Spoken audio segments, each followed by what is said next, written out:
So this effort has to be made over and over again. At first, it's quite unnerving to discover how easily we can be distracted. But if we repeat the effort over and over again, we gradually find that we affect our patterns of association and also increase our powers of concentration. There's one very important way we need to make this effort. Nowadays, the atmosphere of ideas in which we live is very busy. Messages bombard us from all sides, and not all of them are very healthy. On television and radio, we're asked to buy far more than we can afford, and the news is always full of doom and disaster. To protect ourselves, we learn to ignore a great deal of it so that we're not overwhelmed. But unfortunately, we can also inadvertently ignore the beauty and blessings of life as well. So we must learn to be selective and to reinforce the positive, beautiful messages in our lives so that we nourish the positive and beautiful in ourselves. As we pay attention to the goodness in the outside world, we strengthen it within ourselves. It's also useful to phrase things positively, to use optimistic language whenever possible. I don't mean that we should ignore difficulties or problems, but that we should always look towards the solution, not the negativity. If we use positive words to ourselves and others, we're more likely to receive positive words and messages from them. Try to avoid putting people down or putting yourself down. If you want, you can make a game of cleaning up your language. Do it by yourself or with a friend. Watch out for negative phrases like "I can't," or "I shouldn't," or "I'll never," or "I'm just not very good," or starting sentences with "but" or "no." Whenever you hear yourself or a friend use a phrase like that, stop and rephrase it in positive terms. For example, instead of "I can't do such and such," use "I can learn how to do such and such," or "I haven't learned to do such and such yet." There's no fixed meaning in life except the meaning that we bring to it. So let's make your life brighter by looking at things that you've got going for you. Positive thinking becomes a self-fulfilling prophecy. Every time we pay attention to something, we energize its presence within us. If we pay attention to negative thoughts, we just make them stronger. So they crop up more and more often. But when we pay attention to positive thoughts, we strengthen them so that they return to our consciousness more and more often. Whatever you pay attention to returns to your awareness more and more frequently. So it's vitally important to acknowledge and concentrate on your successes, great and small, and what's really healthy and rewarding around you. Remember, you always get more of what you focus on in life. Here's a way of focusing that power. These questions direct your mind to what's positive in your life, so in order to answer them, you have to experience some of the good feelings that go with the answer. Every morning, ask yourself, what do I feel happiest about in my life? Who or what in my life makes me feel most loved? Who or what in my life makes me feel richest?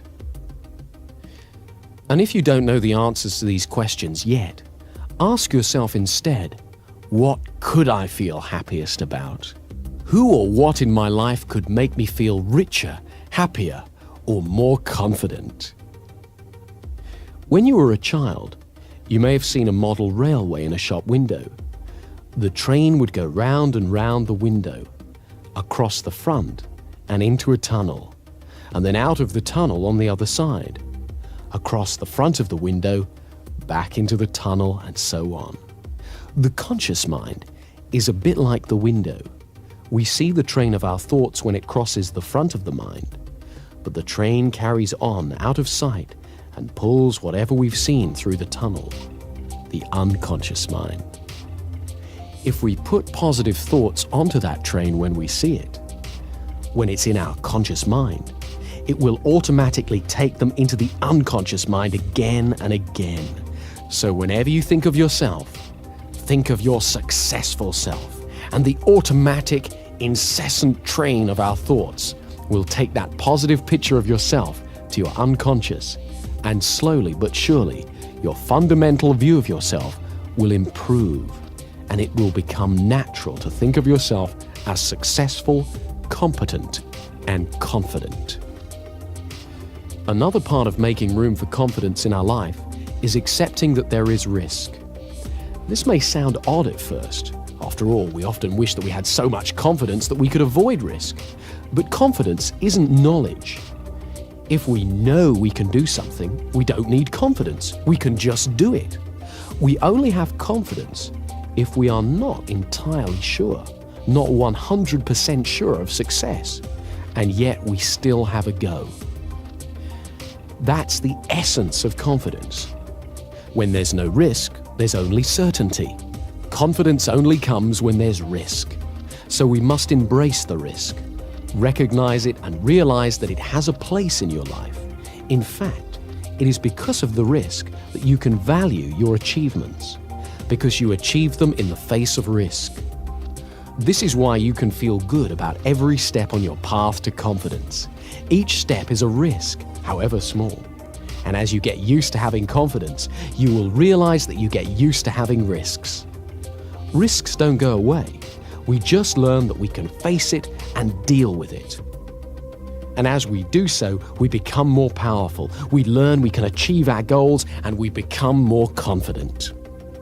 Let me show you one more thing that increases your confidence, and it's great fun as well. Think of somebody now with whom you don't feel confident.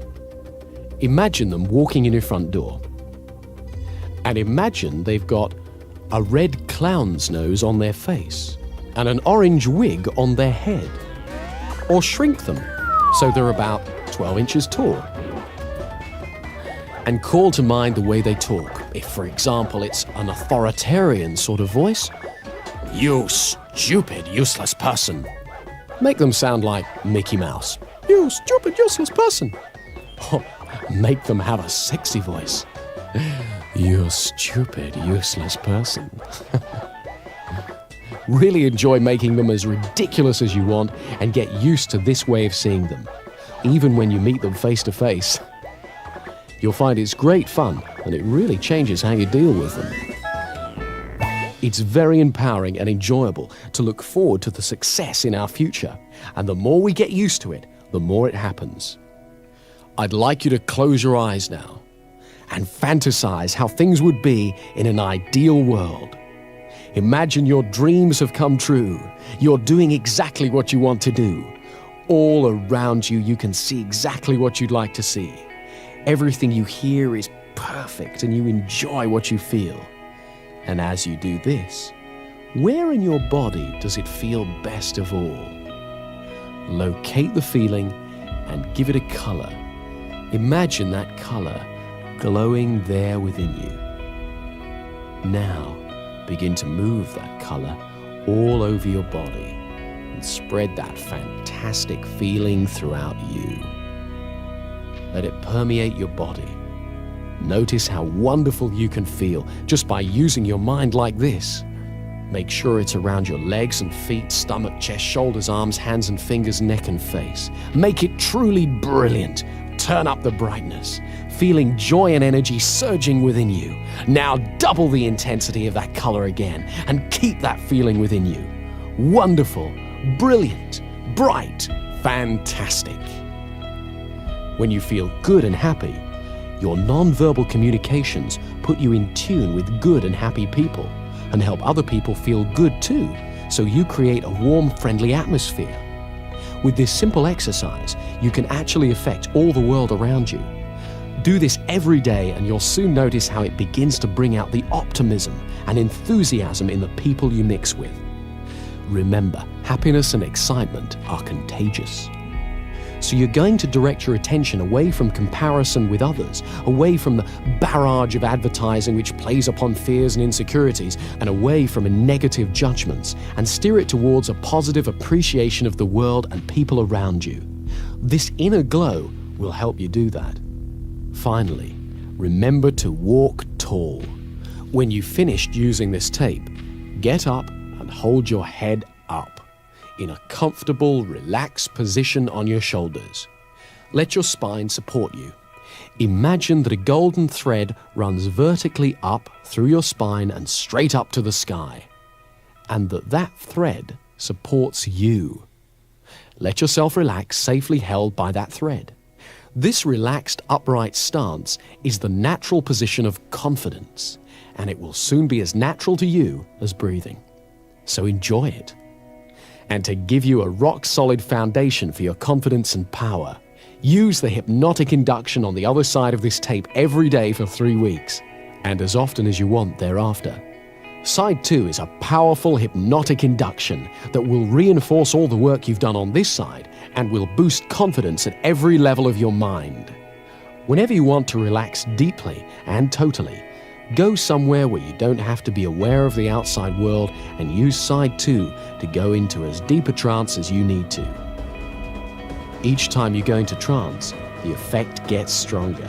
So use it every day for 3 weeks. Use it, enjoy it, and you'll find that as your confidence increases day after day, you'll find yourself doing things you used to dream of. Use both sides of the tape every day until you can really feel the improvement you want.